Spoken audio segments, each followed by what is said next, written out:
This is Hannibal from World Class Pro Wrestling and the HannibalTV.com. And this is the World Class Podcast. This week we have a great guest, WCW legend, former WCW head matchmaker. Now he's the World Class Pro Wrestling head matchmaker. He's wrestled all over the world. None other than the Taskmaster, Kevin Sullivan, and of course, the co-host, Jerry, the boss, Stick. Great podcast tonight. Looking forward to it. And Jerry, you have a big announcement about December 11th for kids tickets. There's a deal for the big event coming up. Yeah. Kids general admission tickets will be free. And how that's going to work is there's a limit, 2 kids tickets per adult. So you can go to Eventbrite, and if you purchase your general admission tickets, there's actually a free child's ticket on there, and you get 2 for every adult. So, yeah, it's just a way for us to reach out and help build the wrestling community around that area, and we're looking forward to it. You know, working with kids has always been one of my favorite parts of wrestling. So Jerry, it's always good to give back. Can I ask a question? What's the cutoff age for the kids? 12 and under. 12 and under. Okay. That's a valid question. Cool. All right, Kevin, this is going to be your first show as matchmaker. I know you had a hand in the previous one a little bit, but you're actually going to be there not only as matchmaker, but you're co-managing the Blood Hunter with Andrew Anderson, or with Blaze, and you're also managing Andrew Anderson, the Purple Haze. So it's a big night for you, not only putting together some of the matches, but also in front of the camera. And I'm not doing it alone. Welcome back to World Class Wrestling is the man himself who did it, Eric Embry. I'm looking forward. I've known Eric for a long time. I'm looking forward to seeing what he's got planned, because a lot of people don't understand how smart Eric is. I mean, he had world class before, when it took a dip and he glued it back together, and he did a hell of a job. So it's my pleasure to be working with Eric too. Yeah, I don't know that there's any better 1-2 team, 1-2 punch in a booking committee than you and Eric doing that. You know, it's I think it's already going to pay dividends starting next Saturday, and it's just going to continue to get better as we go along. Hey, Jerry, I got a question for you. You are recognizing the Blood Hunter as the Texas heavyweight champion, right? Yes. And I've done some research on this, and I like Hannibal later to give his 2 cents. I was looking at the people that held the Texas heavyweight belt, and it looks like a stepping stone back in the day for the world title. Lou Thez, Buddy Rogers, Pat O'Connor, Dick Hutton, and Dusty Rhodes. I mean, it goes on and on and on. And the guys that didn't become world heavyweight champion owned numerous titles, going back to Bull Curry, Pepper Gomez, Dizzy Davis, Gorgeous George, Lou Thez, who I forgot to mention. I mean, this belt, the Texas belt, was so important in the history of pro wrestling. And the only question I have for you about the Blood Hunter is, how are you, as the owner and president of the company, going to keep your eyes on the Blood Hunter? Because I've been around a long time. I've seen a lot of vicious guys, from the original Sheik to Abdullah the Butcher to Brody to Hanson. How are you going to keep this guy from running havoc through Texas? Do you have, are you sort of putting him on probation that he doesn't go completely off the deep end? Well, that's your job to control him, right? That's your job to control him. Yeah. You know, I mean, and you're assuming that he's going to run roughshed through Texas. He hasn't gotten through Carlito yet. Carlito's pretty accomplished himself. Carlito's very accomplished, and I'm looking forward to being in this match on the outside. But this guy is a different breed. I mean, first of all, what is he, 275, 6'3"? He is in probably, if not the best shape of anybody in pro wrestling, damn close. He obviously has an amateur background, a pro background, and I've seen him do some punches warming up that he has to have a boxing background and maybe a judo background. So this guy, Carlito, better be ready, is all I'm saying. As great as Carlito is, and I'm taking nothing away from him, I work for his father. It's been a pleasure watching him grow in the wrestling business. But this blood hunter and his manager now, Blaze, is at next other dimension. And I've seen her on tape, and she's almost as vicious as Blood Hunter. You're right. We saw them in Wichita as he took on Sandman and laid Sandman to rest. And, you know, I'm not putting him past Carlito at this point, but in the off chance that he does get past Carlito, we'll keep lining people up left and right because he is an intimidating opponent. But we've seen those before. You never know. No, and I'm not putting Carlito, dispelling Carlito's ability at all. But I'm just a little leery. Even though I'm going to ringside with him, you never know. He could snap on me, Jerry. So I'm really trying to protect myself. I think everywhere that he goes, there's carnage. Yeah. There's blood, obviously. There's brutality. There's viciousness. And, you know, I think it will take a very special person to ever take that championship off of him. I think it would have to be somebody that's on his level in all of those categories. Right, right. And then you add yourself to the fold. I feel like, in a sense, with the Blood Hunter, the Purple Haze, Andrew Anderson, I almost feel like we're seeing the rebirth of a Dungeon of Doom type faction in World Class. You know, it's like the original World Class had Devastation Incorporated. This World Class has Devastation Reborn, but I also feel like the Dungeon of Doom, in a sense, is brewing. Yeah, I do too. And, you know, Andrew Anderson now is being resurrected as the Purple Haze. He also has a very strange character that comes to the ring with us. And his name that I found out what his name was just recently through the Purple Haze himself is the Master. So I'm wondering, this will be my first time to see him. So I'm really interested in seeing how him and Andrew click. The Taskmaster or Taskmaster and the Master. Kevin, I think that this Blaze actually reminds me of Miss Jacqueline a bit, who I know you know from WCW. She's jacked and she can kick ass like him too. So having you and her with the Blood Hunter now, plus Andrew Anderson lurking around the building, that's going to be quite a group to contend with for anybody. You know, you hit it on the head, Hannibal.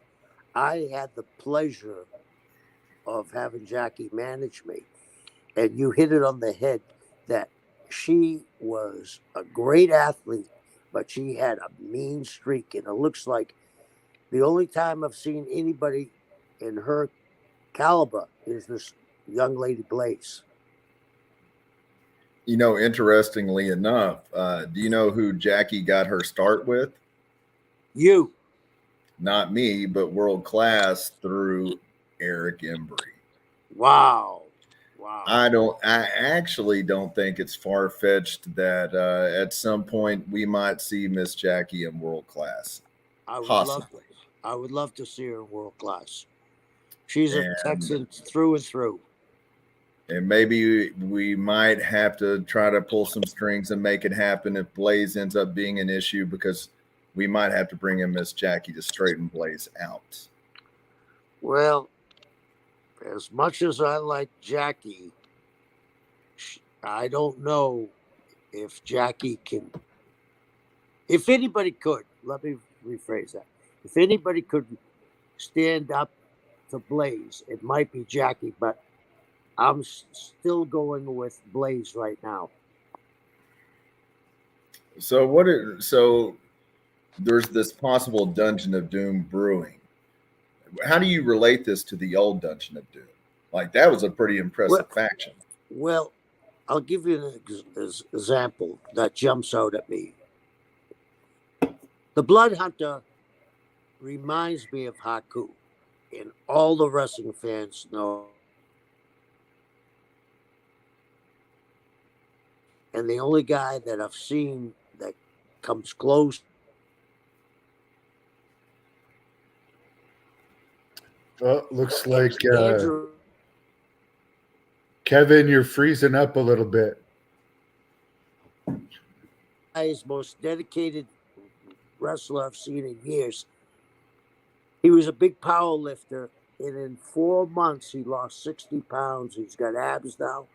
He realized that he had as time goes on, he had a kind of put speed ahead of strength, because his strength is legendary. You know, he bench pressed where Lawrence Taylor spotted him for charity.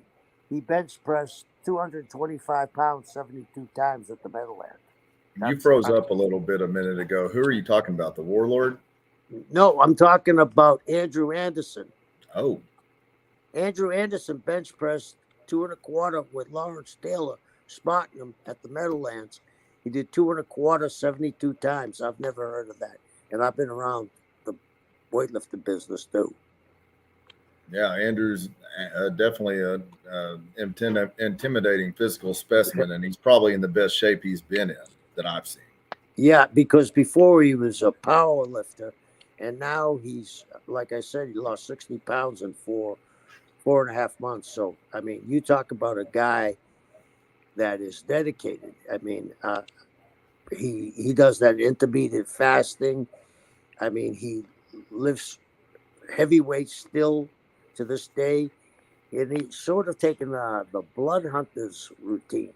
He's also doing this. The Blood Hunter runs, but Andrew keeps a pack of weights on his back and his big dog pulling them, and they go for like 5-mile jogs. So good for Andrew, because let me tell you something. This is Texas wrestling, right? And you better be in shape, especially for world class. World class was in a class by itself. Absolutely. And I think we have the makings, especially with Eric helping. I think we have, because Eric's done it before. I think with Eric and with your promoting ability and the talent you put together early, I think we have a chance to maybe surpass world-class wrestling. The original. What have you learned from Eric, Kevin? Because I don't know if you've ever booked together before. I know you've known him for a long time, but what are some of the reasons why you think that you'll mesh well? And I got to commend Jerry for coming up with the idea of putting you two together. What I find from Eric is we think almost exactly like 99% of the time. We're high on the same guys, and I don't want to deflate anybody else's ego. But when we put this together, we knew we had to have kick-ass wrestlers for Texas and world class. So that's why we went out and Jerry recruited the Blood Hunter, Charlie Haas, Andrew Anderson, in a host of others, and I know I'm missing some people, but it will just get better and better in the like Mick Foley's going to be there because he wants to see the revival of world class wrestling. So if you have people like this interested in world class wrestling, there's a lot of guys biting on the bit, like the Almighty Sheik and Fatu are banging on the door. Tokyo Monster, Go Haggis, is another one, and he had the Texas belt at one time. We have a host of guys that will be coming in, and the people will see their old favorites, and they'll make new favorites too. Don't you think, Jerry? Absolutely. You brought up Haku earlier. Let's say Carlito Blood Hunter does get past Carlito. Let's say eventually we see the Blood Hunter versus Haku. Oh. That might be difficult for you. Whose corner would you be in? Well, I wouldn't put it past you to have them be in your faction and fight each other. well, I'll tell you what. That's a match I would pay to see, and you would too, and Eric would too, and probably 3/4 of the card that know anything about wrestling would pay to see that match. I mean, that's the immovable object against the irresistible force. That would be like Ali and Frazier. Yeah, that would be one of the hardest hitting matches I think in the history of wrestling. Yeah, I really don't even know what venue could handle that. And that's why I'd be glad to be on the outside watching that. You spoke about us making a run and possibly surpassing the old world class. I think with time it actually is possible because I think I think SWE laid a solid foundation in Texas. You bring I think Tom did a lot of great things, and you bring part of that together with part of our concept. You mesh the two together, and that really is Texas wrestling. I think that style of wrestling is largely forgotten now for whatever reason. It's everything evolves, but sometimes it's not for the best, and I'm not so sure that wrestling has.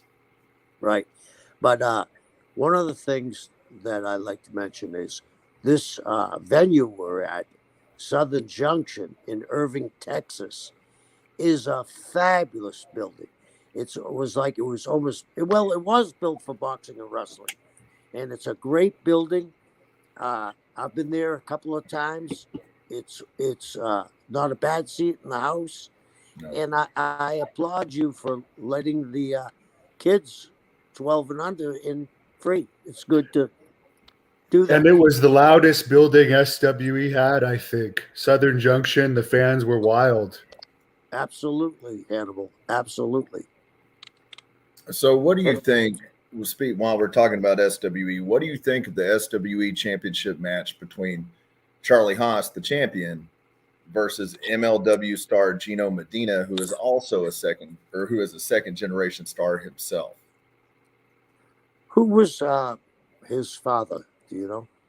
I don't know off the top of my head. Was it Alex Medina, who was a great performer? If I can find that. But Charlie Haas, I mean, he laid and Hannibal will tell you this. He laid SWE people to rest. I mean, he was an irresistible force. He's a great amateur wrestler, but he's a bit of a sadist and he likes to hurt people, similar to Blood Hunter and Andrew. And Charlie actually got into better shape since a year ago when I think you might have first brought him back from his hiatus. He's now developed his muscularity back that he had in WWE, and he really wants to prove himself that he is a real world champion, and he wants to win the fans over and take out anyone in his way. Yeah, Kevin. And Gino's dad was El Sanguinario. He was a part of the Gringos Locos faction with Conan and Eddie Guerrero. Wow. So So he has strong heritage in wrestling, you know.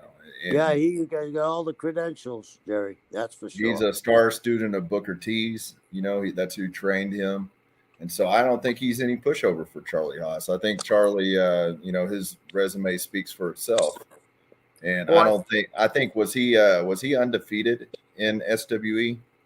Oh yes, he was. And I also think that this is going to be all the matches are going to be great, but I'm not counting Medina out at all because he knows a lot of different styles. He knows the Mexican style. He's been to Europe. He knows the American style. So he may give Charlie a real run for his money and maybe cause an upset because of that Mexican style. I'm not so sure how much history, Jerry, that our boy has there with the Mexican style. Are you aware of that at all? Has Charlie been a lot? Okay. I am not. I know, you know, Gino's the same way. He's mastered a lot of different styles. You know, he's been all over. You know, he's been all over too. You know, through MLW and through other organizations, and I think that could be match of the night. One of them. Yeah, and he's also, like you said, his father was part of the Gringos. And with that, he started in Mexico, so he learned that style for sure. So, not just and I don't think Charlie has ever faced a high flyer in his caliber. So it's going to be interesting. What do you think about Moonshine Mantell versus Jacob Fatu? We've already seen this match a couple of months ago in Wichita, and it was probably match of the night. Those two, you know, they hit Moonshine hit a Canadian destroyer on Jacob Fatu. Jacob Fatu threw Moonshine up in the air and caught him and slammed him. I mean, there's so much power between those two. Yeah, and Moonshine is fabulous. I mean, he actually carried SWE at the beginning, and he did a hell of a job. I'm really looking forward to this match with him and Fatu because two young lions that are going to be around for a while, and they're going to meet each other on numerous occasions around the world. So I'm really looking, as you said, they're both powerful guys. You know, Fatu's lineage is amazing. I think so too. What's your thoughts on Jenny Santana making her debut? Well, anybody. You have some firsthand experience with her, Kevin. Yeah. Because I saw what happened in that Scorpio match. It got a little physical with you and Jenny in PCW about a month ago. Yeah, she tried to kick my legs off from under me. And here's the thing.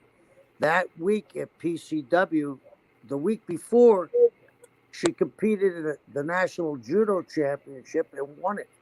She's been the world champion in judo twice. So, I mean, this girl should have a really bright future because, to me, she reminds me of Ronda Rousey. And her resume has a lot of similarities to Ronda Rousey. Right. Yeah, and she is the reigning national champion too, so that's pretty cool that you have a reigning national champion in grappling now entering your female division, and it's going to be historic that her very first match ever as not only a national and world champion, but the daughter of Tito Santana, WWE Hall of Famer, making her debut December 11th in Irving, Texas. So well worth the cheapest ticket is $10, Jerry, and kids are free. You can't get a better deal than that. No, you can't. No, and you know, we're laying the groundwork for something that's going to be truly special, and it starts next Saturday. You know, Jerry, from there, it's going to be a clear-cut direction as to where we're going. Jerry, I have another question. Where can they purchase tickets? You can purchase tickets for Christmas Star Wars from Eventbrite, or you can go to worldclassprowrestling.com and purchase them there. Either one. Okay. You can also click on the Facebook event link, and it will take you to buy tickets as well. So you have 3 different easy ways to get them. You've got AEW star Fuego del Sol on the card too. So he's one of the most popular AEW wrestlers now. I'll be interested to watch him firsthand rather than on TV. Great. You know, he worked his ass off to get that contract. You know, during the pandemic, he went to AEW Dark almost every single opportunity he got. I think he wrestled 40 matches on AEW Dark, and it's you know, it's amazing what he's done. But you know, as we continue to up our game, he's going to have to up his game too. You know, with us, he's an intriguing candidate for the welterweight championship. Kevin, why don't you tell people about our welterweight championship that we have coming up? Well, Hannibal and I are big boxing fans.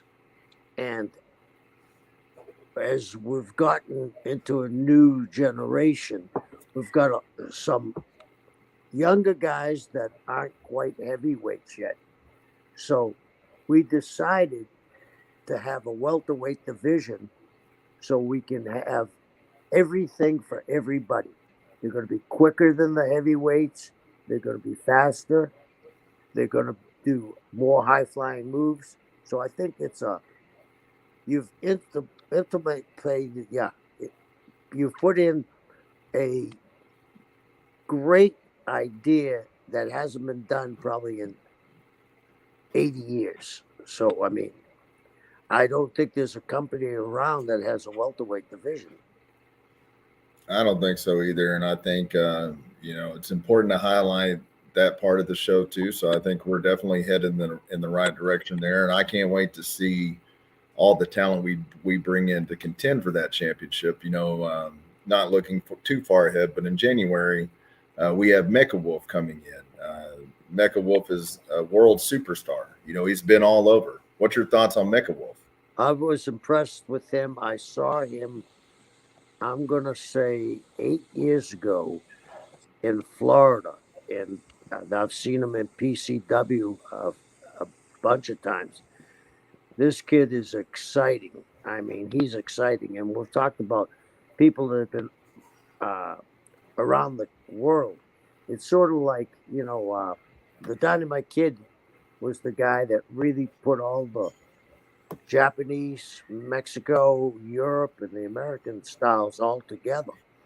And this kid has done the same thing. So he's really exciting. He's really tough too. He's not like one of these skinny cruiserweights. He's thick and he can still do the high flying stuff. And I know that he's tough. This is a guy that's not going to back down from a fight if someone is going to attack him on the street. He's a street guy as well from Puerto Rico. Yeah, you know, I think he's been in the business years now, and I think he's putting out the best work he's ever done right now. Yeah, I've seen him mature in front of my eyes. I think he's going to be a great asset. We had Stacy, one of the people watching, wanted to know what's our thoughts on the Ring of Honor talent. Are there any Ring of Honor talent you would like to see come to World Class? Oh, there's a bunch of them. To me, the Briscoes are one of the greatest tag teams I've ever seen. That's on the top of my list, the Briscoes. Yeah, absolutely. And they have a host of other guys that we could take a look at. But, I mean, I think there'll be, like, you've spared no expense to get a bunch of different people from a bunch of different places. And I think we'll see a parade of Ring of Honor top guys coming through World Class Wrestling. You know, we're getting to the point where, you know, I feel like before World Class, we were very good at running shows in different areas, but now we're shifting our focus to basically building a territory. Right. And so I think those are two different things. And as our television shifts from spot shows to episodical television. I mean, there's so many exciting things in the future because there's a big difference between spot shows and episodical television. Correct. What's the news with the TV? Is there still talk that there might be a world-class television show? Obviously, Kevin was part of the whole SWE television show, and it now seems that a lot of the SWE talent and management are working with world class. Is a TV show something you're looking at for the future? Yeah, definitely. We're looking at getting TV in the territory, basically in all of the different territories and places that we're going to run on a regular basis. We're exploring those options. Our product right now, for those of you who don't know, you can download Segi TV, SEGI TV. It's a free app. You can watch all of our back catalog on there. You can make sure to subscribe to our YouTube channel. And, you know, our ultimate goal, we're also working with StreamNet TV, another streaming service. Our ultimate goal is to provide exclusive content for each thing. And so we're very excited about the future, and television is absolutely on our radar, and we're absolutely working on it right now. Hannibal, could you do me a favor? Yeah. I saw where one of your fans asked me a question, but I can't read it. Somebody wanted to know who's the stiffest wrestler you worked with and who's the best technician you've worked with. I think the stiffest I worked with was Buzz Sawyer, and the best technical wrestler I ever was involved in was Tony Charles, guy from England who was, you know, he was on the first wave of the English guys coming over. Him and Les Thornton I've seen wrestle, and they had some crazy matches. Crazy matches. And I saw him and Billy Robinson wrestle each other. I saw Les and Billy wrestle each other. And that was the first wave of the English coming over. Les Thornton actually taught Dory Funk Jr. that English uppercut. Oh, wow. Yeah. There's another fan on here, Kevin, that wanted to know your memories of 1976 with meeting Vince McMahon. Do what? I couldn't hear Hannibal then. Could you? Oh, yeah, I can hear him. Basically, the other fan, Henry, wanted to know, do you have any memories of the WWF or WWF in 1976 meeting Vince Sr. and working with a young Bruiser Brody? Oh, yeah. Vince Sr. was one of the nicest guys I ever met and one of the smartest. You know, I think that Eddie Graham, a lot of people don't know this because, you know, some people don't know the history of wrestling really in the background. You know, Eddie was actually Vince's booker back then. And I had worked for Eddie, and I went up there, and one time I sat under Vince's learning tree, and he had a year booked out, and I don't know how he did it. You know, he was a very smart guy, and Bruiser Brody had come in, and Brody was terrific. He was a great athlete. You know, one of the saddest days in wrestling history was that deplorable act in Puerto Rico. Yeah, for sure. Ivan wants to know, or wants you to explain the difference between wrestling in Florida and Texas. You know, there was always a link between Florida and Texas because of the Funks and Eddie. And I used to come into World Class with Mark Lewin, the original Purple Haze, and wrestled Buzz and Matt Bourne. And they're both very similar. I think back in those days, there was a little more lax on the rules in Texas, where Florida had a little bit more technical wrestling, but they were pretty close the way they ran their businesses. Absolutely. Chuck wants to know whose idea was the Varsity Club and what's your best memories of the Varsity Club? The best, the Dusty Rhodes put that together. It was brilliant. It was brilliant. Yeah, I mean, Dusty was, as time goes on, people forget how smart Dusty was. But I actually ribbed myself into getting killed. When Steiner turned good guy, I was wrestling him in Boston Gardens. So, and you being a huge basketball fan, Jerry, you'll get a kick out of this. So the Pistons had just won their first or second NBA championship, right? Back in the 90s. Oh, the bad boys. Yeah. So Rick was going out first, and I told the ring announcer what to say. So Rick is coming down the aisle in Boston Gardens. It was sold out. And the whole building starts to do that. Whoop, whoop, whoop, like the dog, right? Gremlin. Yeah. And the announcer says, and making his way down the aisle from the home of the new NBA champions, the Detroit Pistons, the people turned on him because they're all Celtic fans, right? And started booing him. So I come down the aisle, and the announcer says, and from the home of the greatest franchise in the world, the Boston Celtics, Kevin Sullivan, they cheer me. I get in the ring, and Steiner's got smoke coming out of his ears. Marvin Hagler is sitting on the former middleweight champion of the world. Absolutely. Marvelous Marvin. Yeah, he's sitting right on the front row.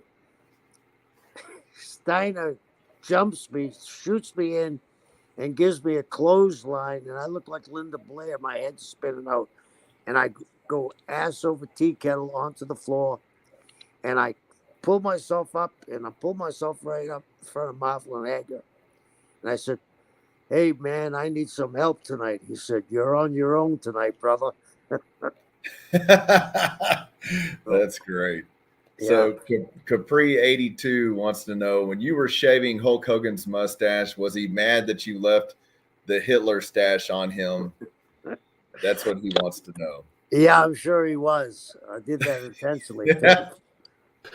Hey, Kevin, I got to ask you your thoughts on Seth Rollins being taken down by the 5'4", 150 or so, or 180-pound guy the other week on Raw. It was actually the most talked about thing that's happened on Raw in years.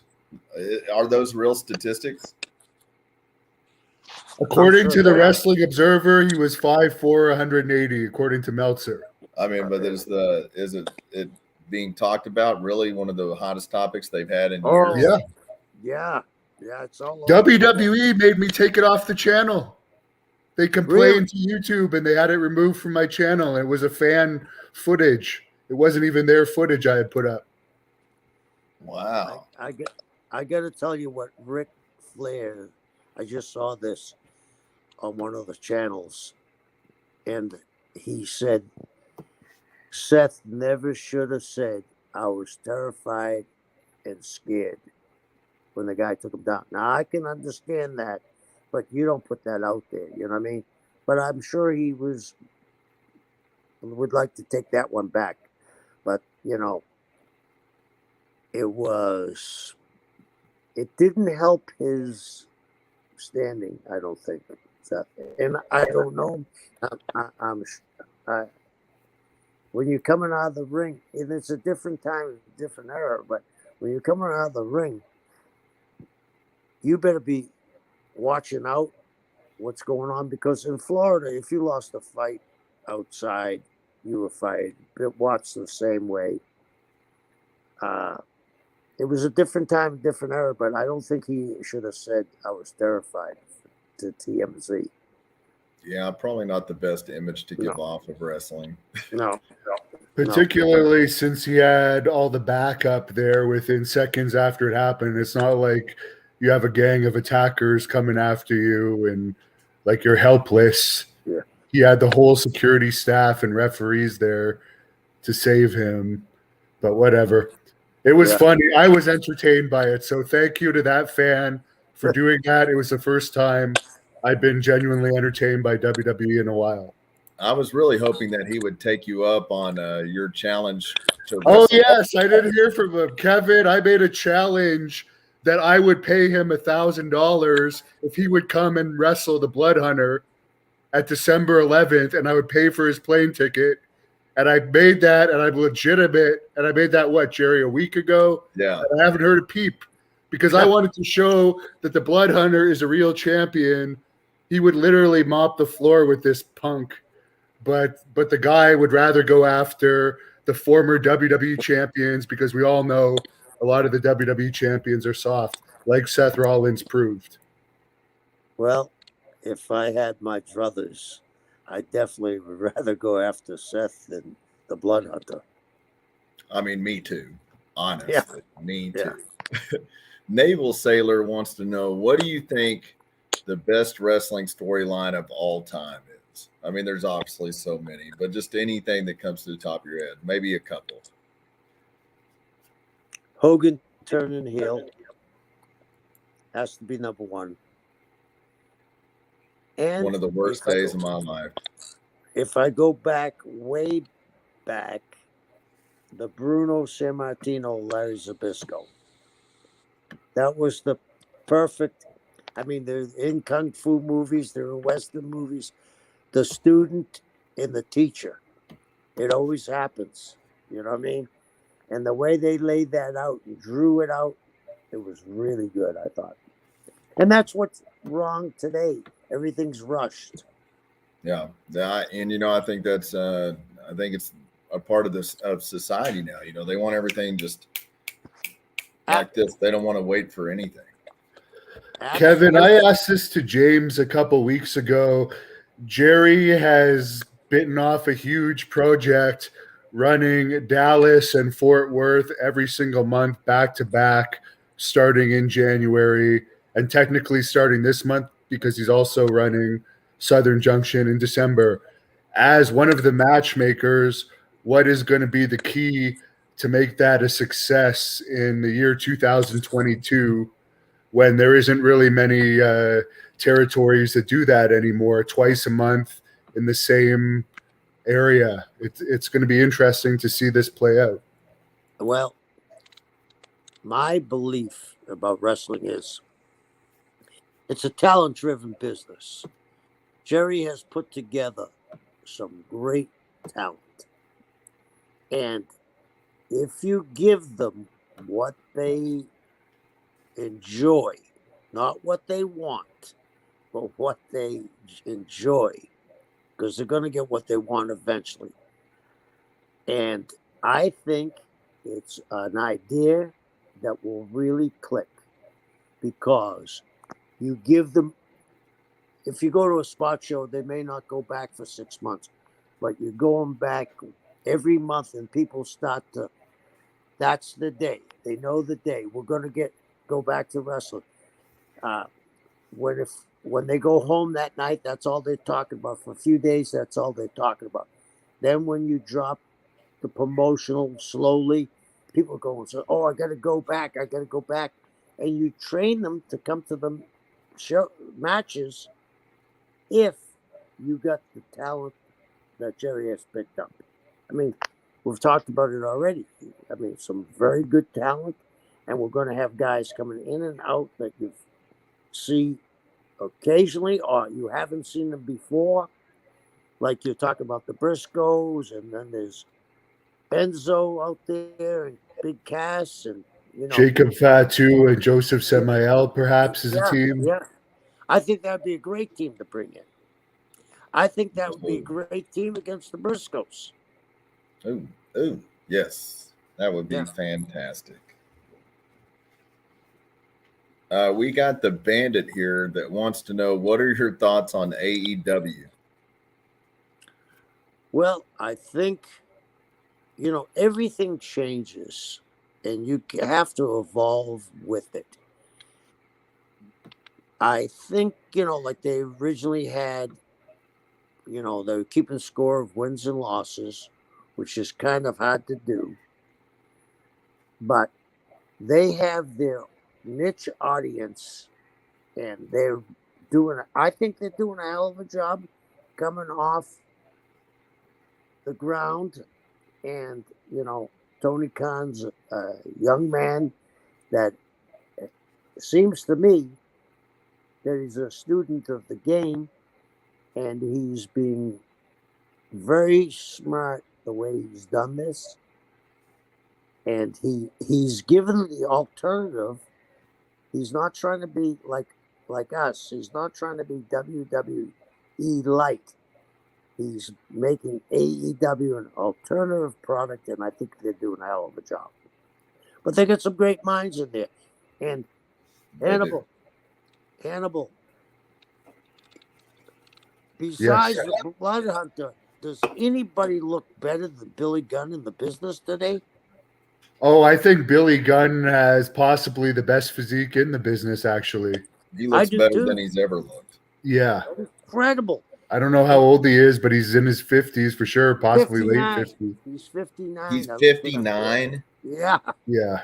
I think it was a picture of him from WrestleCade, and he was just massively ripped. I saw highlights, on YouTube of him when they had the tag match against Sting, and he stood up one time in a move. He was huge, and he's a huge guy anyway. Yeah. He's like 6'5" about when I met him. Speaking of Sting's coming to World Class in Wichita, February the 27th at the Cotillion. Are you going to be there for that one too, Kevin? I know the Blood Hunter is supposed to be wrestling on that card. Yeah, I'm going to be there too. I can't wait for Sting to be there. Who knows? When's the last time you were around Sting? Oh, 2000. Oh, wow. Yeah. So who knows what will happen with Sting in the building and the Blood Hunter and Andrew Anderson and Charlie Haas. There's a bunch of guys that may be gunning for him. I mean, the Dungeon of Doom did have issues with Sting before, did they not? Yeah, we sure did. Yeah, we sure did. And it's almost like Sting is enjoying a career renaissance in AEW. That tag match you're talking about was very, very good. It's amazing to see him working like he is at his age. Yeah, he's doing a hell of a job. We got Tactical Apex wants to know, do you still have the golden spike? I sure do. It's in on my wall of fame. The wall of fame. I bet that's pretty impressive. Yeah, it's only got the golden spike. It's the wall of fame and shame at the same time. So now, what about Goldberg? You mentioned Sting and Billy Gunn looking great for their age. Goldberg's making something like $3 or $4 million a year still, just appearing in WWE, looking the same as he ever did. I have a real soft spot for Bill because I was watching YouTube the other day, and it showed his first match with Hugh Morris, and I picked Hugh Morris to wrestle Bill first. And Bill, it was an amazing phenomenon. He stepped out of wrestling for X amount of years, and then he came back, and he's still drawing money. Absolutely. And, I think his last match was maybe the Saudi Arabia match, if I'm not mistaken, and he looked phenomenal. Yeah. Yeah. Would you ever have imagined when you created Goldberg that in 2022 he'd still be over one of the top? He's got to be still one of the top 5 stars. And they ask why the fans want to say, why do they keep bringing him back? He draws a rating. Yeah. And it's like going back in 1989, Jim Herd wanted to change Ric Flair and get rid of him. He's Dracula. Herd didn't understand that. You didn't drive the stake through his heart deep enough. Rick is still drawing money. I mean, he draws numbers. And now his daughter. I think him and the Irish girl, the man, had maybe the best match on that pay-per-view. I actually watched the Survivor Series. It was the first pay-per-view I'd seen in like 20 years. Right. And that was only because Blaze invited me to watch it with her. Yeah. But that was by far the best match of the pay-per-view. I have to admit it too. Yeah. I I mean, think was Charlotte impressed. is probably going to go down as the greatest women's wrestler of all time. If not, I mean, she's going to be on the Mount Rushmore of it for sure. oh, for sure. For sure. And have you seen Rick is politicking to get one more match? Have you seen that? Yes, I have. Somebody in Israel offered him $100,000 to wrestle Janela, I believe. Sammy Guevara. That's Sammy Guevara. Sammy Guevara. Rick Yeah, could probably still do it. That's very interesting. We have a RVD 16999 who wants to know: is it a possibility of the Blood Hunter ever wrestling in a casket match? I could see it. Sure, I could too. Great question. Yeah, I could see that big time. I could see him putting guys in caskets for sure. That's for sure. Yeah. And if not them, their careers in the casket for sure. Yeah. Yeah. We have the Bandit wants to know: what's your thoughts on the cinematic matches that have taken place? Well, I hate them. I hate them. If you want to do that, let's do it in a movie theater. I mean, I just hate them because it's not pro wrestling. It's definitely sports entertainment. And that's the different world class, because it's still pro wrestling. Chuck wants to know: who's the better Russian heel, Nikita Koloff or Nikolai Volkov? For longevity, it's Nikita. Not Nikita. For a short term, nobody was hard as Nikita, but the other one, he lasted for a long time. Yeah, Nikolai was involved in a long, long time. Yeah. Would you ever have guessed that Nikolai would die before the Iron Sheik? Never thought that. Never. The Iron Sheik's immortal. Yes, he is. He's like Keith Richards, right? Oh my goodness, yes. Do you have any stories about the Iron Sheik? I don't know how much you were around him, but the fans always love to hear about him. I knew him when he was 180 pounds, and he was Kozlo Vazari. Came to Florida when I was there, and then he was in Calgary when I did a short stint in Calgary. I mean, this guy, his amateur background and the strength with those clubs. I mean, I tried those clubs and almost knocked myself out. I mean, he was a bull of the woods as he got bigger, and he could still move. The thing about, I was going to say, he was Fernando Marcos's bodyguard. Are you aware of that? The president of the Philippines? No. And he used to sleep at the floor of his bed. And an assassin broke in and stabbed the sheik. You could see it in his head. He stabbed him 4 to 6 times with an ice pick and put holes in the sheik's head till the sheik choked him out. Wow. Yeah. I have never heard that. That's wild. Yeah. Yeah. Robert wants to know, he said, can we get a Dusty Rhodes story? And I mean, for those that's watching that don't know, what about your relationship with Dusty? You were really close with him, correct? Yeah. And it was one of those things. Sometimes, you're lucky enough to have an opponent that gets the best out of you. And Dusty was just terrific. I'll tell you a funny story. I was wrestling Dusty in a loose-leaf town match in the Bayfront Center in a cage. It was Christmas Day. And they had Santa Clauses walking around handing candy out, 5 or 6 of them. Well, when I was in trouble and I stopped Dusty, we were both laying there. I was by the cage. A Santa came to me and gave me a foreign object, and I used it on Dusty and beat him. 1, 2, 3. Well, the Santa was Jake the Snake. And Jake and I are making our way through the crowds, and they're really hot. And we were in St. Petersburg, and they had a balcony about 20 feet above us. But you had to duck in the doors underneath the balcony. And as Jake and I were going, somebody stood up and yelled, F Santa, and jumped out of the balcony on us. Jake and I just took a step to the left and a step to the right. He fell on his feet, and his feet were straight, not bent. He broke both of his legs.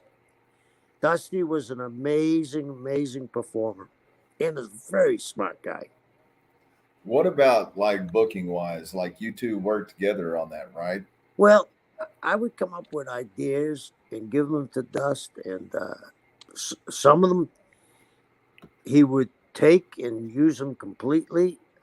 The one where I think it was the hottest angle I ever did, I was out of the territory. I was suspended for life. It was half-ass legit. And then I was gone for 3 months, and they had a Dusty Rhodes, This Is Your Life, and he was signing a contract with a plume pen and ink. And he had Willie Nelson wrote in telegrams, George Steinbrenner, Joe Namath, a host of real athletes, big name athletes, and musicians too, Boxcar Willie and Waylon Jennings and all the people Dusty were friends with. Well, at the end of This Is Your Life, his sister was behind a screen and said, Hey, Bubba. And he said, That's my sister. And they're hugging each other, and all the good guys come out and they're around Dusty and huddling him. And in comes Jack Ruby.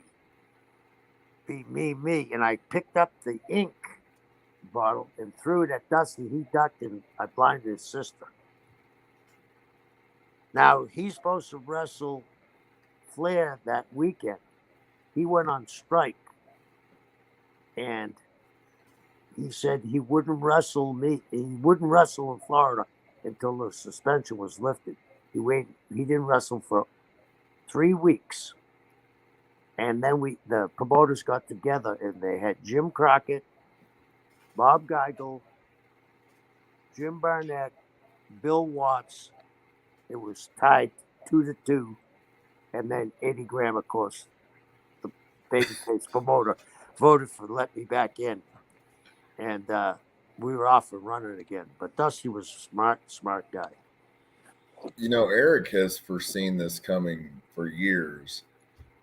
And, in a lot of ways, it seems like with the rise of the independents that it's very possible. What do you think of wrestling, the possibility of wrestling returning to the territories? I think, Eric and I think a lot alike, and I think that's what's going to have to go to. Because, I saw with WWE is saying they don't want anybody with any wrestling experience. They just want athletes, correct? Well, if you're not a wrestling fan, I'm a wrestling fan today. You're a wrestling fan. Hannibal's still a wrestling fan. If you don't have that in you, that you love the business, you're not going to have it. And I think, you're starting out 2 a month. Then you're going to have 3 a month. Then it's going to be twice a month you'll have 3 a month. Then eventually it's going to come back to territories or it can't survive. It can't survive. With the ratings of WWE nosediving like they have. And I hear what Hannibal says. I hear what people say. And you said it earlier, Jerry, about, they want instant gratification. It's hard to get instant gratification with 3 hours of that show when they're doing shit that doesn't make any sense at all. And what do you think that for NXT now, they're not even doing house shows? So these wrestlers are having their first match on the NXT television show. Yeah, well, I'll give you an example. Like, I'll ask young guys, how long you been in the business? And they'll say, oh, 5 years. And I'll say, how many matches have you had? They'll say 80. Well, my second year in the business, on a Friday, I was in Nashville at the time. On a Friday, I go to Knoxville, wrestle in Knoxville Friday night. Saturday morning, I wrestle in Knoxville TV.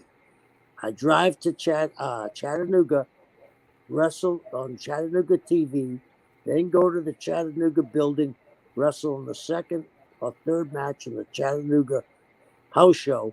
Then I get into a plane and they fly me to Birmingham and I wrestle on a live midnight show.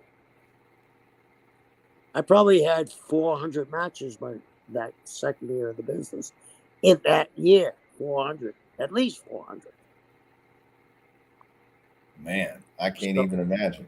It was crazy, but it like Hannibal said, these guys need a place to hone their craft, and the only way you get it, you can go to the gym all you want, but you got to be in front of people. Jerry, you know that. You've been around enough. And one of the things that I think is missing that you learned in the territories too, and I've learned as a promoter, is you have to know how to draw. And when you're getting like a check from the time that you're training, you never really figure out the importance of actually having to draw money because you've just been paid from the start. Whereas you in the territories, if you didn't draw, you weren't getting paid, or your pay would be much lower. So you would come up with ideas and angles and do stuff in matches that would get the fans coming back rather than just go and show up like it's a job. Right. And I'll give you an example like you're saying, Hannibal. Jerry, we did our TVs. They played from Tampa on a Saturday and Sunday. They were in Orlando. The TV was in Orlando on Sunday. Well, we wrestled in Orlando Sunday night. We knew if the angle got over or if the guy's over because the house either went up or down. If it went down, it didn't work. So we got it. We had to make it work because, like Hannibal said, our pay was what was in the building. What do you think of wrestling now going back to that pay scale? Well, I think it'd be hard at first, but if you had, like you're getting a sponsor, if you had a sponsor and you could get through the lean times with the guys, meaning establish yourself, after 4 months, you could go back to that if you ran enough. Yeah, for sure. So in closing, what do you want to tell people about Christmas Star Wars? We're a little over a week out from it. What do you have to say to close it out? Well, I think you're going to see an exciting show, the rebirth of world class. And the people that come to our show can say a year, 2 years, or 3 years from now, I was there when they came from like the phoenix from the ashes. And you got a host of great guys and great talent, and it's going to be a fabulous, fabulous wrestling night.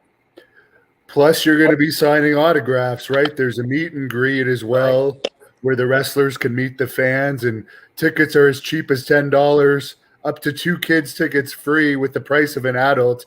You will not even get into a movie for that. That's worth coming out to. There's not going to be any loss. And there's Charlie Haas going to be there, Kevin Sullivan, Carlito, Jacob Fatu, Jenny Santana. These 2 ladies that I'm not very familiar with, but they look beautiful. Of course, the Blood Hunter is going to be there with Blaze and Kevin Sullivan, Fuego del Sol, and Mick Foley himself. $10 just to meet Mick Foley is pretty good. Eric And Embry will be there. The return of one of the original voices of World Class, Mark Lawrence. I'm extremely excited about that.